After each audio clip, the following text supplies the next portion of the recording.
This has been a story that you've been following over what, 10 years, 15 years now?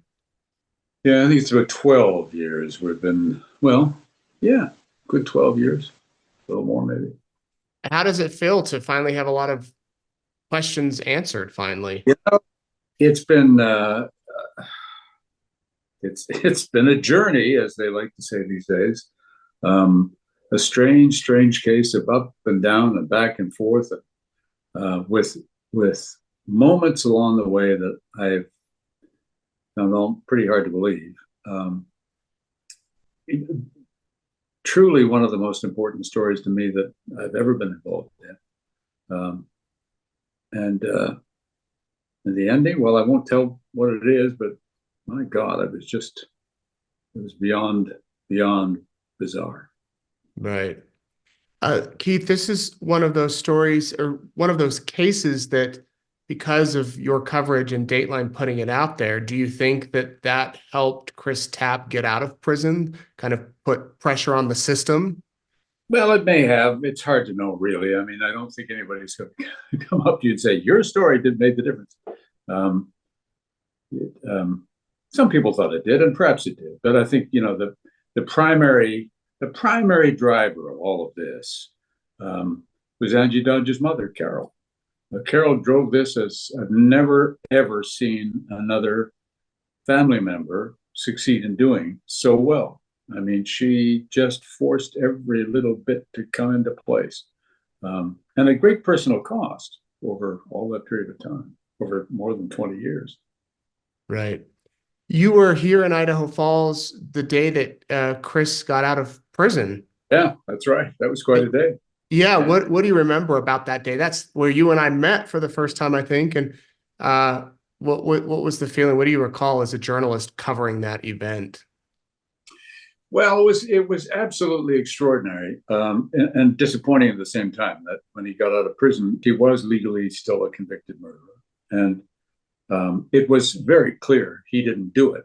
Um, Not clear yet to the Idaho Falls police, and wouldn't be until a new investigation was able to ascertain who actually did this and clear him for good. But that was an amazing day. It truly was, to see these people rally around a guy who had been in prison for all those years. And I visited him in prison, and it was, when you get in there and you see what people have to live like in those surroundings, not for a day or a week or a month or even a year, but for 2 decades, with no apparent hope, and being accused repeatedly over that period of time.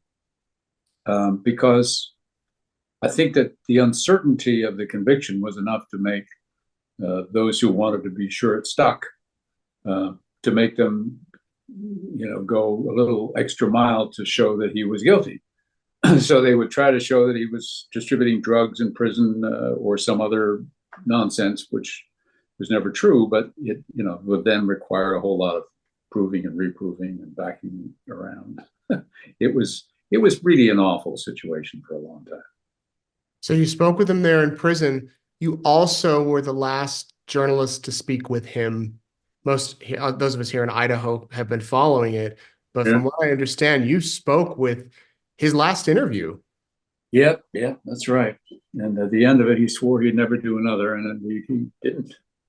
Um, but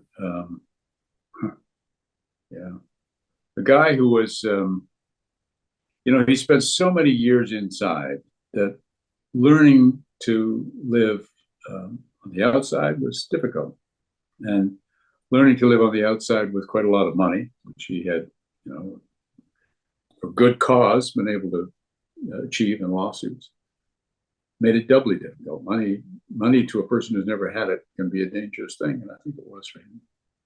So what can And people expect with Dateline on Friday night?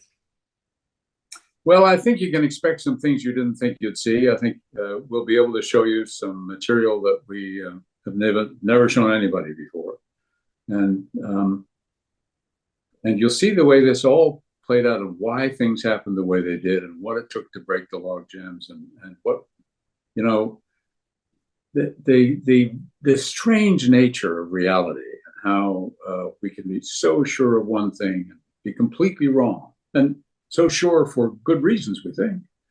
Um, but then everything turns on its head, and you see it happen in our story. I mentioned to my wife today that we were chatting and she goes, "Are you talking about Daybell?" And I said, "No." And she said, "Are you talking about the University of Idaho Coburger?" I said, "No." We Yeah, saw your Dateline mystery the other night about Cassie Jo Stoddard, which is in Pocatello, just, yeah, yeah, yeah. right here. And then you've got this one. So all these cases, I don't know how you keep them all All straight. Idaho cases, my goodness, yeah. But, Right. keeps you busy, Nate. I know that. Always something happening. Thank you very much, Keith. We will be watching Friday night, all new story, all new Dateline on NBC. You can check your local listings for the latest news on Chris Tapp, the Angie Dodge case.